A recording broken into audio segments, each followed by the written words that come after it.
오늘 말씀은 요한복음 1장 19절로 25절 말씀입니다. 같이 좀 찾아서 함께 읽겠습니다. 요한복음 1장 19절입니다.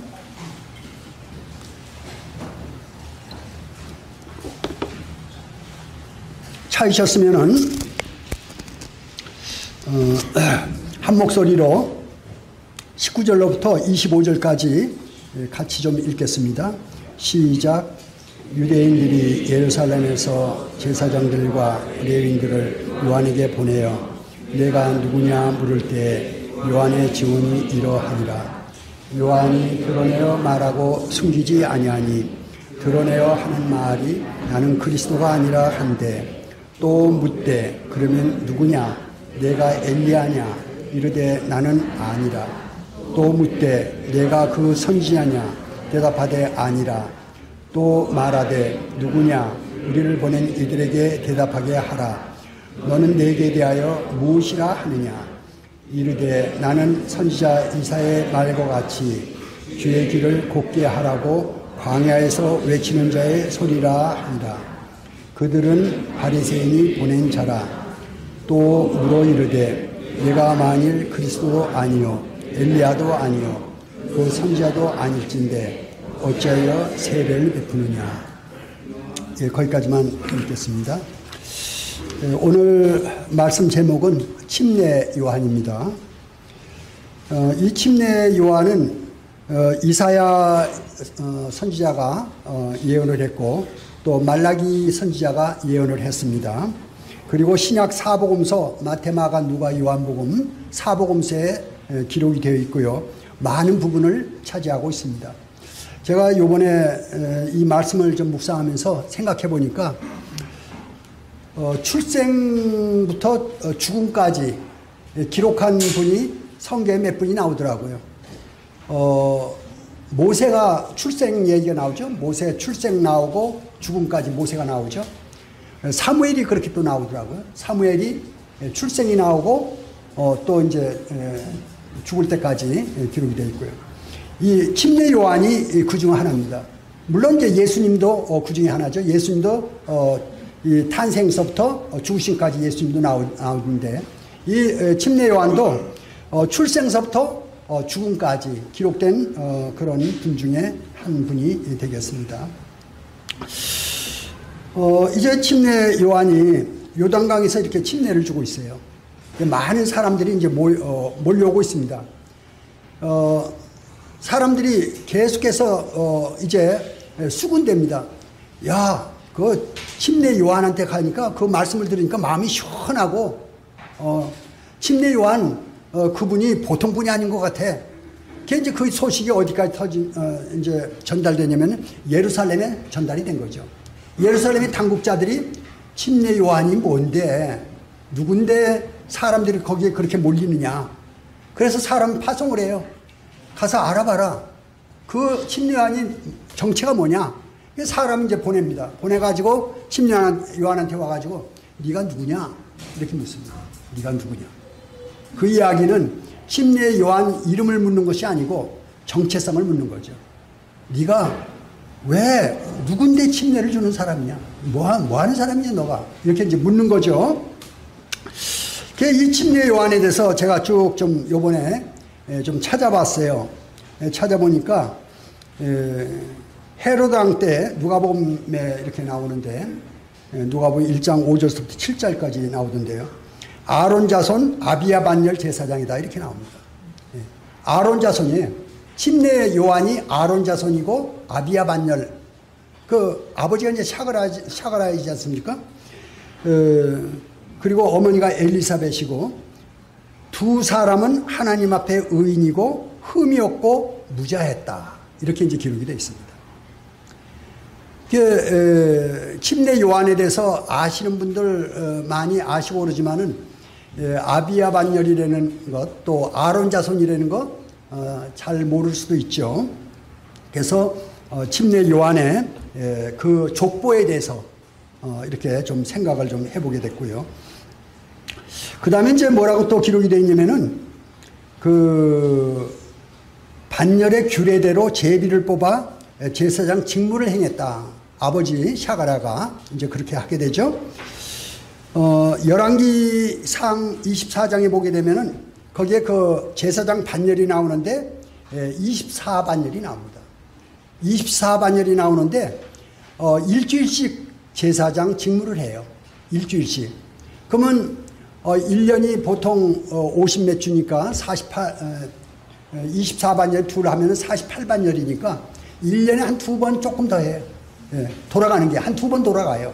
24반열이니까. 그럼 24반열이 일주일씩 제사장들이 가가지고 제사장 직무를 행하는데, 제사장 직무가 뭐냐면은 이제 그 성전에 들어가죠. 성전에 문으로 들어가고, 그 다음에 들어가면 그 앞에 번제단이 있죠. 번제단에서 성소 들어가기 앞에 물두멍이 있죠. 물통에서 씻고, 그 성소에 들어가면은 성소에 이제 성소가 있고 지성소가 있습니다. 그 성소에 크게 세 가지가 있는데, 처음 이렇게 딱 보이는 것이 왼편 쪽에 문으로 들어가 가지고요. 이제 솔로몬 성전에는 좀 달라집니다. 성막을 볼 때는 왼쪽에 등대가 있고 오른쪽에 떡상이 있고, 그 전면에 가게 되면은 향단이 있습니다. 문으로 들어가 가지고. 그 들어가서 불을 점검을 하죠. 이제 불을 점검하고, 오른쪽으로 와서 떡을 갈아냅니다. 도운 떡으로 다시 갈아내고, 그리고 앞에 전면으로 가가지고 향단에서 향을 피게 되는데, 그때 다른 불을 쓰게 되면 안 된다고 돼 있죠. 번제단에서 가져온, 번제단에 그 불을 날라오는 그릇이 있어요. 그걸로 불을 날라다가 이제 그 불로, 번제단에서 가져온 불로 향을 피우게 됩니다. 이게 이제 제사장이 성소에서 하는 일이에요. 그걸 일주일을 하게 됩니다. 일주일. 그래서 일요일서부터 안식일서부터 안식일까지인가요? 8일을 하는데 마지막 주에는 둘이 겹치죠. 두 제사장이 겹치게 되는데, 그래서 그것이 일주일씩 이렇게 해 나가다 보면 24반열이니까 24반열이 1년에 한 두 번 정도 돌아오게 됩니다. 근데 여기서 생각해 볼 수 있는 게 뭐냐면요.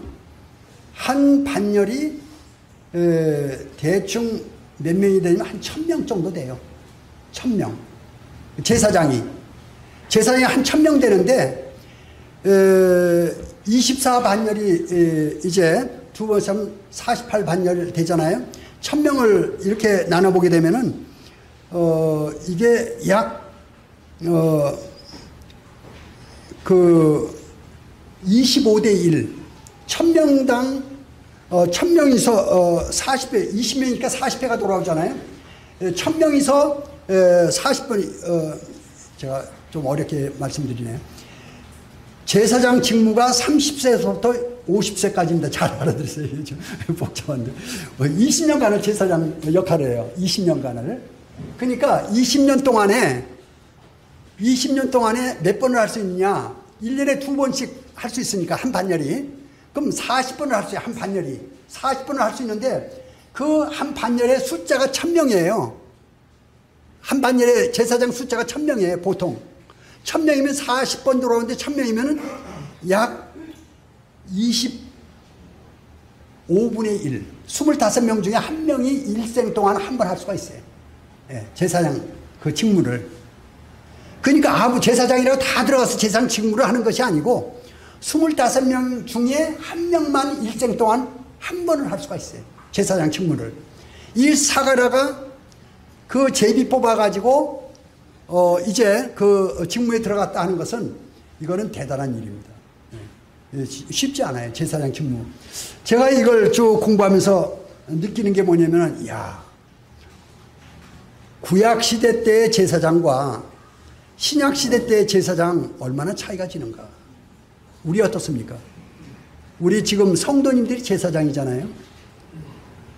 구약시대 때 제사장은 들어가는 성소까지밖에 못 들어가요. 그리고 대제사장이 1년에 1차 대제사장입니다. 지성소에 들어갑니다. 지성소에 지성소에 들어가서 속죄석 위에 피를 뿌리고 거기서 이제 경배를 하게 되는데, 신약교회 제사장들은 수시로 들락날락해요. 수시로. 네, 수시로.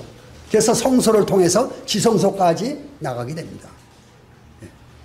그것이 히브리서 10장에 피를 의지하고 지성소의 깊은 곳까지 들어간다고 그렇게 기록이 되어 있어요. 그걸 생각하면은 이 신약교회 제사장 된 성도님들의 지위가 얼마나 높은가 하는 것을 생각하면서 이 마음에 참 여러 가지로 감동이 좀 되는 그런 시간을 제가 좀 가져봤습니다. 이제 그 샤가라가 성소에 들어가 가지고 분향단에서 향단에서 분향을 하고 있는데 가브리엘 천사가 찾아오게 됩니다. 가브리엘 천사가 찾아와 가지고 샤가랴한테 이제 찾아온 거죠. 깜짝 놀라가지고 놀라서 두려워하니까 두려워하지 말라고. 그러면서 그 가브리엘 천사가 하는 얘기가 이제 내게 아들이 있으리라. 근데 그때 샤가랴 나이가 이제 좀 나이가 많았던가 봐요. 그래서 이 나이에 될까 이렇게 생각을 했는 것 같습니다. 그런데 그 의심한 거로 인해서 샤가랴가 변화가 오는데 기억나시죠? 벙어리가 돼버리죠. 벙어리가 돼버립니다. 1년 동안 벙어리예요. 아이를 이제 출생을 얘기했는데 그 아이가 태어날 때까지 벙어리가 되는데 샤가랴한테 가브리엘 천사가 얘기를 합니다. 아이가 태어날 텐데 그 아이의 이름을 요한이라 하라. 그래서 이름까지 얘기해 줘요. 그리고 이제 돌아와서 좀 있다가 이제 엘리사벳 아내에게 이제 잉태하게 됩니다. 그리고서는 이 엘리사벳이 숨어서 5달을 보내게 돼요. 그 가브리엘 천사가 그 후에 어디를 찾아가냐면은 마리아한테 찾아가죠. 마리아한테 찾아가가지고 마리아한테 이제 예수님 탄생을 얘기하게 됩니다. 그러면서 이 가브리엘 천사가 마리아한테 하는 얘기가 내 친족 엘리사벳도 이제 임신한 지가 6개월이 됐다. 이렇게 얘기합니다. 그렇게 얘기하니까 마리아가 그러죠. 주의 말씀대로 이루어지소서. 그걸 받아들였어요. 그대로. 샤가랴는 의심했다가 벙어리가 돼버리고 이제 이 마리아는 그걸 그대로 받아들여가지고 이제 주의 말씀대로 이루어지소서 이렇게 하죠. 그리고서는 이제 이 마리아가 바로 누굴 찾아가냐면은 그 엘리사벳을 찾아갑니다. 엘리사벳을 찾아가니까 엘리사벳이 이 마리아를 보자마자 그 안에 그때 이제 6개월 됐어요. 그 엘리사벳이 침례 요한을 잉태한 지 애가 복중에서 막 뛰어노는 거예요. 막 너무 좋다고. 그러니까 감동이 돼가지고 엘리사벳이 뭐라 그러면 내가 복이 있도다. 내 태중에 있는 아이가 복이 있도다. 이렇게 이제 엘리사벳이 얘기를 하게 되죠. 그리고 이제 마리아는 좀 이따 돌아가고 그리고 이제 10개월이 돼가지고 이 엘리사벳이 이제 출생을 요한을 출생을 하게 됩니다. 8일 만에 이제 할례를 하지 않습니까? 이스라엘은 할례를 하러 갔는데 할례를 그때 이제 이름을 아마 정하는가 봐요. 이스라엘 풍습으로 이름을 물으니까 샤가랴는 벙어리고 그러니까 할 수 없이 이제 엘리사벳의 이 애 이름이 뭐냐 이렇게 물으니까 엘리사벳이 요한이라 그럽니다. 너희 선조 가운데 요한이라 이름한 분이 한 분도 안 계시는데 어떻게 요한이라 하냐? 왜 의심을 하면서 이제 샤가랴한테 물으니까 샤가랴 이 말을 못하니까 이제 서판을 달라고 그러죠. 서판에다가 쓰는데 뭐라 쓰냐면 요한 이렇게 씁니다. 요한이라. 그 요한이라 이름을 쓰면서 혀가 풀려가지고 말을 하게 되죠. 그게 이제 누가복음에 그대로 잘 기록이 되어 있어서 성도님들 잘 아시리라고 봅니다. 그리고 이제 샤가랴가 혀가 풀리면서 창가가 이제 터져 나옵니다. 창가가 터져 나오면서 하는 얘기가 제가 읽어드릴게요. 누가복음 1장 76절 77절인데 이 아이여 내가 지극히 높으신 이의 선지자라 일컬음을 받고 주 앞에 가서 그 길을 준비하여 주의 백성에게 죄사함으로 말미암는 구원을 알게 하리니. 예. 구원을 알게 하리니. 이 어마어마한 얘기를 하는 거예요. 이스라엘 백성이 볼 때는. 우리는 지금 감이 잘 없습니다. 그런데 이스라엘 사람들은 지금 마음에 메시아를 기다리고 있거든요, 지금. 예. 메시아를 기다리고 있는데 그 메시아가 오면 이제 구원의 역사가 이루어지거든요. 그런데 이 아이에 대해서 샤가라가 얘기하기를 구원을 알게 하리니. 그러니까 많은 사람들이 아마 생각했을 거예요. 이 아이가 메시아인가? 아마 그랬을 것입니다. 예. 그래서 이제 그 시간이 좀 지나면서 이 아이가 자라며 심령이 강화해지며 이스라엘에게 나타난 날까지 빈들에 있습니다. 요단강 가보니까 요단강 말이 강이지 우리나라 내가 정도 되고 물도 깊지도 않아요. 깊은 곳이 한 가슴 정도 오고 물도 깨끗하지도 않아요. 막 흙탕물 같아. 예. 그런 데서 그 이제 관광 명소가 돼가지고 거기에서 사진 찍고 들어가서 막 침례 받고 이제 그래요. 거기에 이제 성지순례 가보게 되면 그런데 그곳에서 이제 침례 요한이 침례를 주게 되죠. 그 장소에서 조금 떨어진 장소에 조금 위로 올라가게 되면 쿰난이라는 데가 있습니다. 쿰난이라는 데가 있는데 그 쿰난이 에세네파의 그 바리새파, 사두개파, 에세네파 요 세 파가 있죠. 유대교에 에세네파의 경건파인데 그 파에 속했던 것으로 이렇게 이제 알려져 있고요. 그리고 거기서 이렇게 쿰난에서 조금 내려오면은 그 침례 요한 침례 주던 그 장소가 있습니다. 거기서 이제 침례 요한이 침례를 주는 거죠. 그 침례 주기까지 하나님께서 침례 요한과 함께 하시고 침례 요한에게 아마 여러 가지로 이 영적인 교류가 아마 있었지 않겠는가 생각이 됩니다. 침례를 주라고 그러시고 또 회개에 이제 선포를 하라고 그러시고 그래서 이 침례 요한은 자기가 스스로 한 것이 아니고 하나님께서 시켜서 한 거예요. 근데 그 침례 요한에 대해서는 구약에서 벌써 600년 전에 이사야 선지라고 말미암아 예언해 놓고 또 400년 전에 말라기 선지라고 해가지고 또 예언해 놓고 그 예언대로 하나님께서 침례 요한을 보내고 이 침례 요한이 이제 지금 침례를 주고 있는 겁니다. 그래서 하나님께서 이제 사람들을 보내가지고 침례를 받게 하고 회개하게 하고 이제 그런 상황에 유대인들이 사람을 보내가지고 묻는 거죠. 내가 누구냐? 내가 누구냐? 답변이 침례 요한 답변입니다.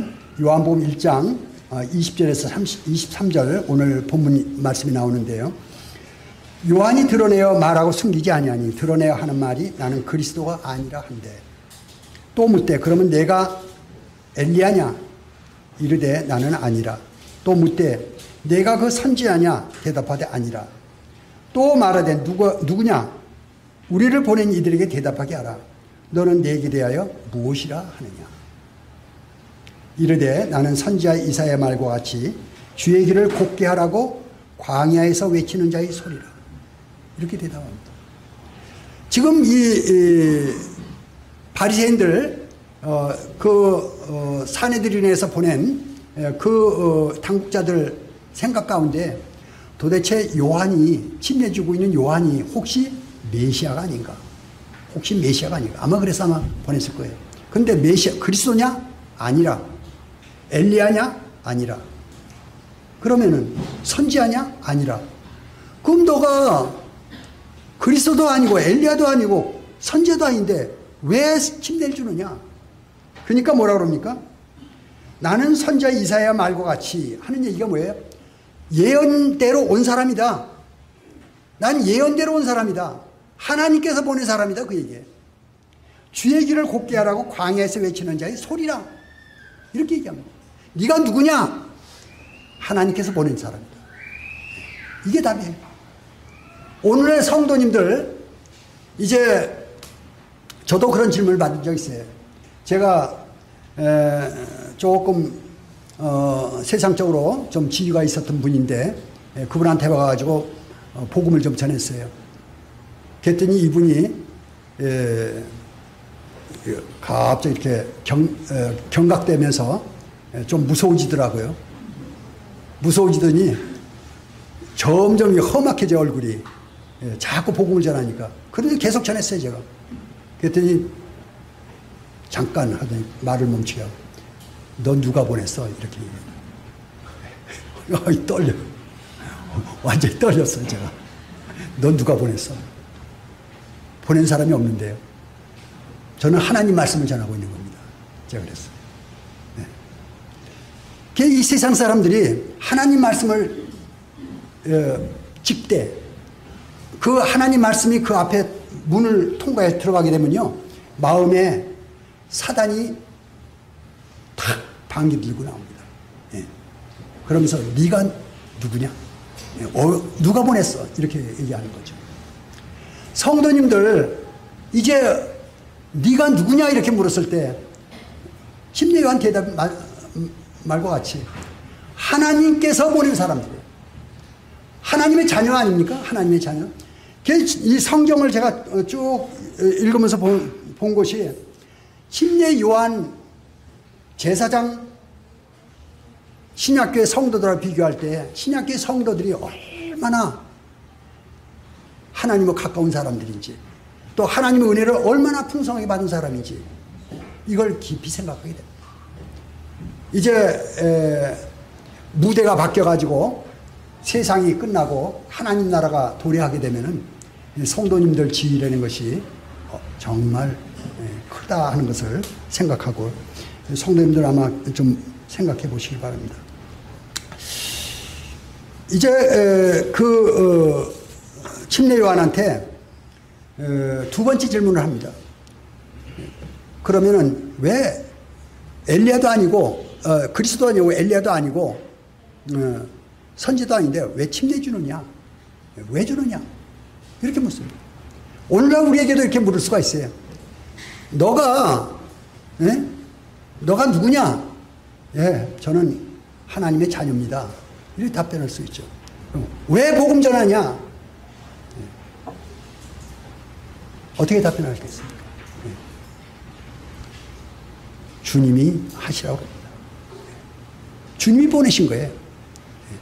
침례 요한 주님께로부터 온 사람이고 주님의 말씀을 주님을 증거하는 사람입니다.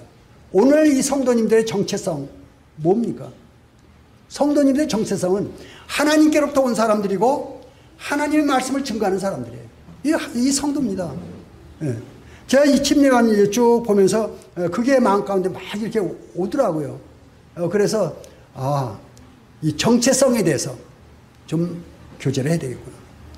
성도님들 정체성이 뭡니까? 하나님의 자녀예요. 이 하나님의 자녀가 적은 일이 아닙니다. 하나님의 자녀예요. 그리고 하나님의 말씀을 가진 사람들이에요. 하나님의 자녀들이 복음을 전하지 않으면 세상 사람들이요 복음을 들을 수가 없어요. 하나님의 말씀이 어디에 있습니까? 성경책에 있지만은 성경이 열 수 있는 사람들이 아무나 못 열어요. 성경을. 구원받은 성도만이 성경 말씀을 열 수가 있어요. 성도님들이 바로 하나님 말씀을 여는 열쇠를 가진 사람들입니다. 베드로에게 말씀을 했지만은 그거는 베드로는 대표고 성도, 교회가 이 성경 말씀을 맡은 사람들이에요. 이제 성도님들 주위에 있는 사람들에게 복음을 전하지 않으면은 그 사람들 들을 데가 없어요. 성도님들이 바로 하나님 말씀의 통로입니다. 그 말씀을 너희가 열면 하늘에서 열리고 너희가 닫으면 하늘에서 닫는다 그랬어요. 너희가 땅에서 풀면 하늘에서 풀리고 너희가 땅에서 내면 하늘에서 내. 성도님들이 이 복음 말씀을 전하면은 세상 사람들이 복을 받아요. 내가 복의 근원이라고 아브라함한테 얘기했는데 이 아브라함의 그 복의 근원, 그 복이 오늘 어디에 있습니까? 성도님들에게 온 거죠. 성도님들이 가지고 있는 이 하나님의 말씀, 이 구원의 말씀, 이것이 얼마나 큰 것인지를 우리가 아직 제대로 모르기 때문에, 그래서 이건 천사들이 하는 일도 아니고 또 하나님께서 하시는 일, 물론 하나님께서 하시죠. 하지만 직접적으로 하나님께서 누굴 사용하냐면은 성도님들을 사용하고 계십니다. 오늘날. 그래서 이 마음 가운데 온 이 복음이 다른 사람에 가게 되면은 그 사람이 복을 받게 됩니다. 그리고 영생을 얻게 되죠. 세상에 태어나가지고 한 100년 사는데 제가 아침에도 묵상하다 그 생각이 들어요. 총독이면 뭐해요? 아그리파 왕이면 뭐래요? 왕이 무슨 소용이 있어요? 죽는데 죽음 앞에. 총독이 죽음 앞에 무슨 소용이 있어요? 재벌이 죽음 앞에 무슨 소용이 있어요? 죽음 앞에 섰을 때 가장 두려운 게 뭡니까? 사망, 생명, 영생, 이겁니다. 영생이 와 있으면은 죽음 앞에 섰을 때 편안히 주님 제 영혼을 받아주십시오. 스데반과 같이. 그럼 돼요. 죽음 앞에 섰을 때 아무 도와줄 사람 없어요. 누가 도와줍니까? 구원의 말씀이 내 마음에 와서 안심을 줄 때, 그때 안심이 되는 거죠. 이제 이 침례 요한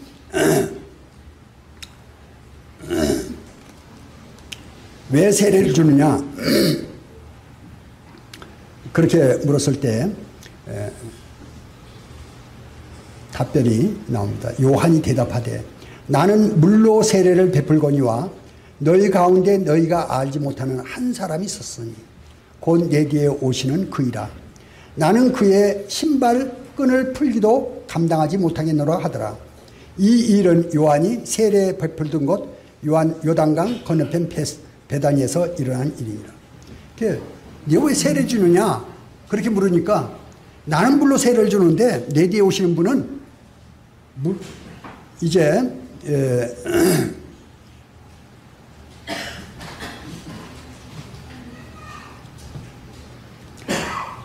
그 마태복음에 보게 되면은 성령과 불로 세례를 준다 이렇게 나옵니다.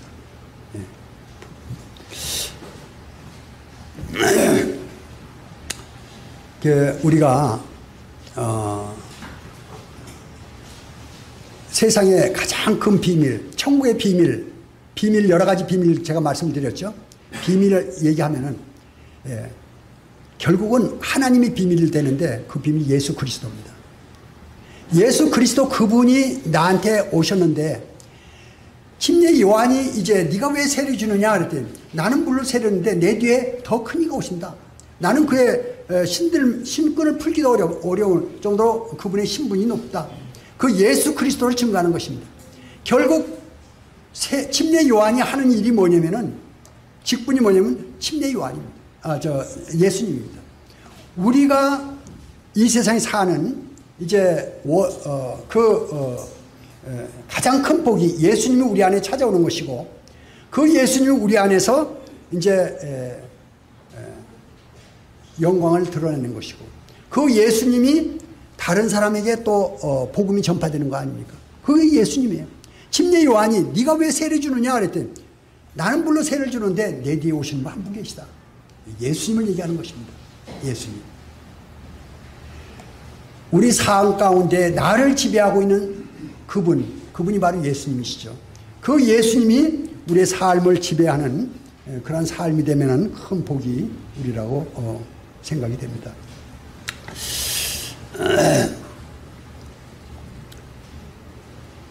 요한복음 1장 33절 좀 제가 읽어드리겠습니다. 나도 그를 알지 못하였으나 나를 보내어 물로 세례를 베풀라 하신 그이가 나에게 말씀하시되 성령이 내려서 누구에든지 머무는 것을 보거든 그가 성령으로 세례 주는 분이신 줄을 알라 하셨기에 내가 보고 그가 하나님의 아들이심을 증언하니라. 침례 요한도 몰랐어요. 이 성경 말씀을 보면은. 그런데 주님이 말씀하십니다. 하나님께서 이제 성령이 위에 내려가지고 머무는 분이 오실 텐데 그분이 바로 메시아다. 그분이 바로 성령으로 이제 침례를 주는 분이다. 이렇게 이제 알려주셨어요. 그런데 어느 날 갑자기 예수님이 앞으로 오시는 거예요. 예수님이. 그래서 이 예수님 딱 오는데 보니까 성령이 머문 거예요. 그걸 본 거예요. 이 영적인 이야기죠, 이것이. 하나님께서 보여주신 거예요. 우리가 이 성경 말씀을 보는데 다 똑같이 성경을 보는데 이 성경 말씀이 다 보이질 않아요. 저가 성경을 읽다가 보면은 이런 말씀도 있었네. 지금도 보여요. 가끔 가다가. 예. 하나님께서 보여주신 것입니다. 그래서 많은 사람들이 있었는데 예수님이 오시는 걸 다 많은 사람이 봐요. 많은 사람이 보는데 다른 사람 눈에 안 보이고 침례 요한의 눈에만 예수님이신 것을 본 겁니다. 성령이 그에 있는 거 보여요. 그래서 이제 유명한 말씀이 등장이 되죠. 요한복음 1장 29절에요. 보라, 세상 죄를 지고 가는 하나님의 어린 양이로다. 이 말씀을 하게 됩니다. 보라, 이 침례 요한에 그걸 보인 거예요. 보라, 세상 죄를 지고 가는 하나님의 어린 양이로다. 이거 본 거예요. 제가 어떤 분하고 이 말씀을 교제하다가 순간 이 예화가 기억나더라고요.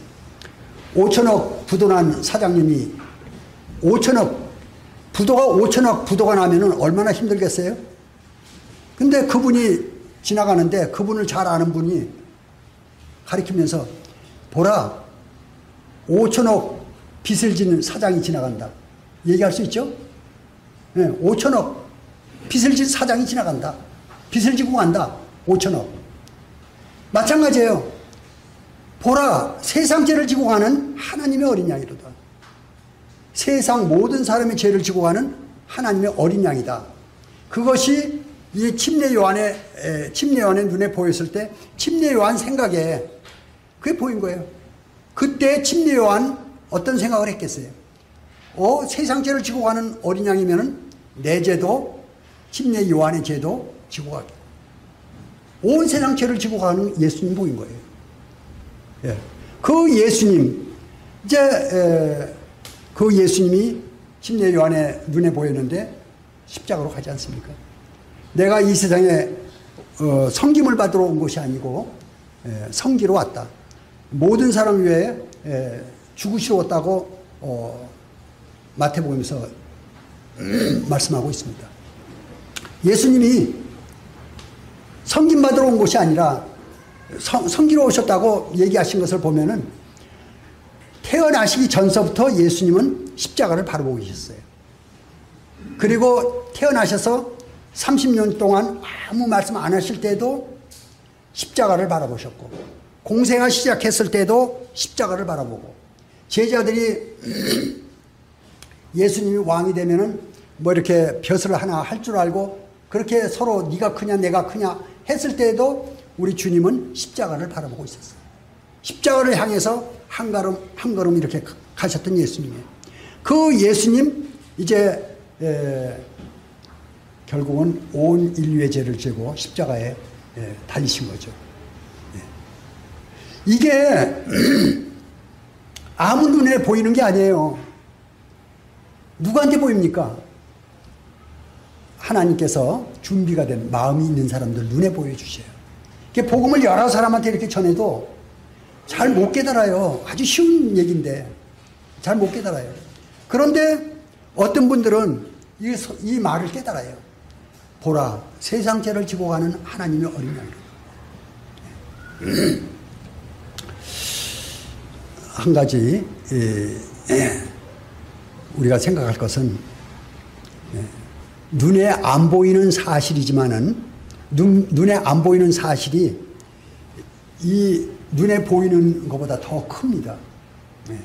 눈에 안 보이는 선물 받는 것이 눈에 보이는 선물보다 더 커요. 뭐 부모님 이제 돌아가실 때 유언하잖아요. 앞산에 있는 저 땅은 누구 것이고, 뭐 옛날 얘기지만은 또 무슨 노는 누구 것이고, 이렇게 말 한마디 합니다. 예. 근데 그 이야기가 어마어마하게 큰 얘기예요. 예. 이 물건이 이렇게 주는 거 큰 것이 아니에요. 그 말이 큰 것입니다. 예. 하나님께서 온 인류의 죄, 우리의 죄를 짊어가시는 이 은혜, 이것이 얼마나 큰 것인가를 좀 생각해 보게 됩니다.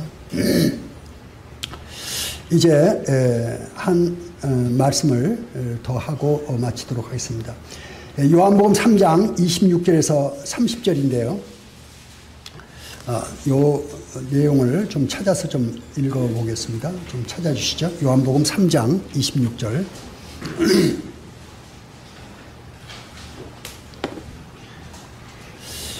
26절로 30절까지 찾으셨으면 같이 좀 읽어주시기 바랍니다. 시작. 그들이 요한에게 가서 이르되 라삐여, 선생님과 함께 요단강 저편에 있던 곧 선생님이 증언하시던 이가 세례를 베풀매 사람이 다 그에게 가더니라. 요한이 대답하여 이르되 만일 하늘에서 주신 바 아니면 사람이 아무것도 받을 수 없느니라. 내가 말한 바 나는 그리스도가 아니요 그의 앞에 보내심을 받으라 한 것을 증언할 자는 너희니라. 신부를 취하는 자는 신랑이나 서서 신랑의 음성을 듣는 친구가 크게 기뻐하나니 나는 이러한 기쁨으로 충만하였노라. 그는 흥하여야 하겠고 나는 쇠하여야 하리라. 예, 거기까지요. 감사합니다. 이제 제자들이 이제 옵니다. 와가지고 침례 요한한테 얘기하기를, 선생님 큰일 났습니다. 뭐냐? 사람들이 그전엔 전부 다 선생님한테 오더니 이제는 사람들이 전부 다 예수님한테 갑니다. 예, 전부 다 예수님한테 갑니다. 그러니까 이 침례 요한이 제자들한테 하는 얘기가 하늘에서 준 바 아니면 사람이 아무것도 받을 수 없다. 그 얘기 뭐예요? 하나님께서 하시는 일이다. 그 얘기예요. 예. 나는 그리스도가 아니요 그의 앞에 보내심을 받은 자라 한 것을 증언할 자가 너희다. 이 침례 요한이 주제 파악을 한 거예요. 내가 그리스도가 아니에요. 그리스도는 내 뒤에 오시는 그분이 그리스도예요. 이 침례 요한의 사명이 뭡니까? 그리스도를 증거하고 그분이 등장하면은 침례 요한은 이제 조용히 물러나야 돼요. 침례 요한이 그걸 잘 알았어요. 이 성도가 오늘날 예수님을 증거하는 사람들 아닙니까? 예수님을 증거해요. 예수님을 증거하다가 이제 증거하면 주님이 드러나게 되면 영광이 나타납니다. 이게 막 환호해요. 사람들이. 아우 참 은혜 좋다. 예, 막 환호합니다. 이렇게 나귀 타고 주님이 입성할 때 막 환호하지 않습니까? 그 나귀가 예수님 때문에 그렇게 화난지를 모르고 그 영광이 도취합니다. 그런데 나올 때는 어때요? 나올 때는 아무도 알아주는 사람이 없어요. 예수님 때문에 그런 거죠.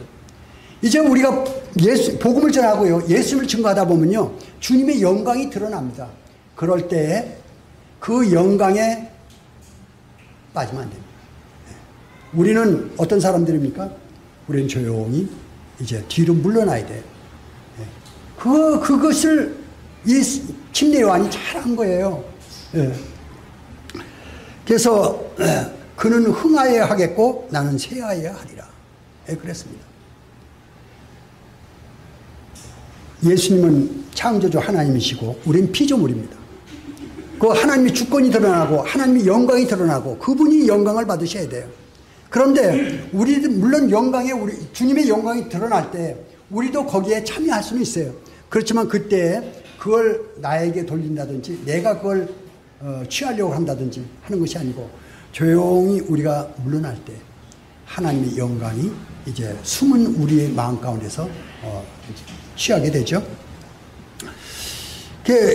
이 삶이 이 후반부의 삶인데 이게 참 중요하다는 생각을 듭니다.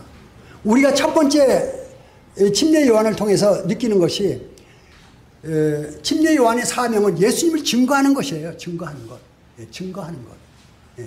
그럼 두 번째 사명은 예수님이 드러나게 되면 이제 숨는 것입니다. 근데 이 두 번째 부분이 잘 안 돼요. 두 번째 부분이. 영광을 자기가 취하려고 그러는 거죠.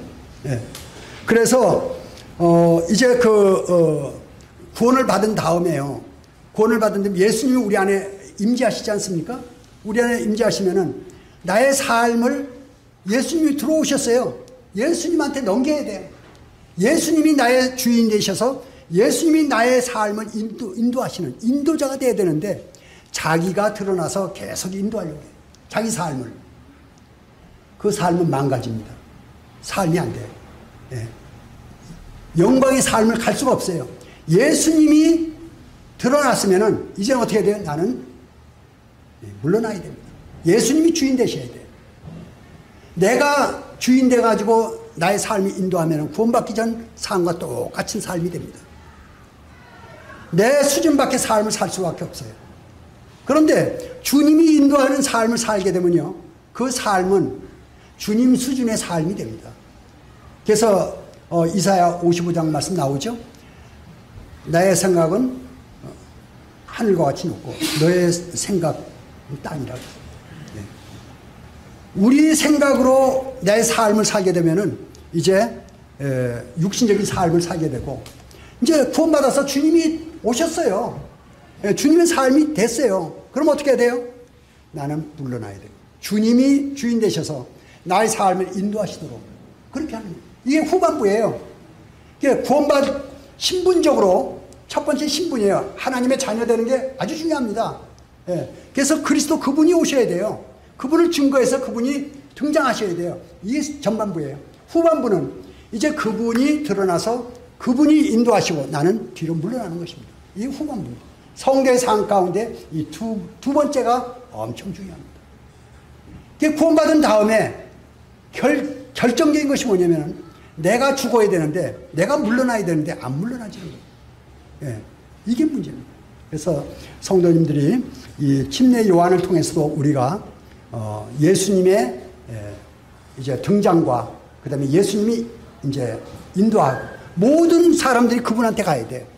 모든 사람들이. 이 교회 사역도 마찬가지입니다. 교회 사역은 저는 그렇게 봐요. 저번에도 한 말씀드렸지만 교회 사역은 몇몇 사람이 하는 것도 아니고 한 사람이 하는 것도 아니고 총체적인 사역이다. 다 각자 맡은 위치에서 하나님 일꾼이에요. 이 몸을 보면은 사용 안 하는 몸이 하나도 없어요. 하나님께 부르심을 받은 모든 사람들은 하나님 앞에서 하나님의 일꾼입니다. 총체적인 사역이에요. 자기가 맡은 부분에서 자기 사역을 하는 거예요. 주님 앞에 주님 사역을 하는 거예요. 자기한테 맡겨준 사역들을. 그걸 했을 때 역시 주님이 드러나게 되면 자기는 숨어버려야 돼요. 자기 영광을 취하면 안 돼요. 장로가 됐든 집사가 됐든 반주하시는 분이 됐든 또는 주일학교가 됐든 하나님이 드러나게 되면 그 다음에는 그 하나님께서 하시는 일이지 내가 영광 취하는 것이 아닙니다. 주님 안에서 주님의 일을 하시는 그런 성도님들이 되기를 원하시고 또 주님께서 인도하시는 그런 삶을 사시기를 바라는 마음에서 말씀을 드렸습니다. 이것으로 말씀을 마치겠습니다. 감사합니다.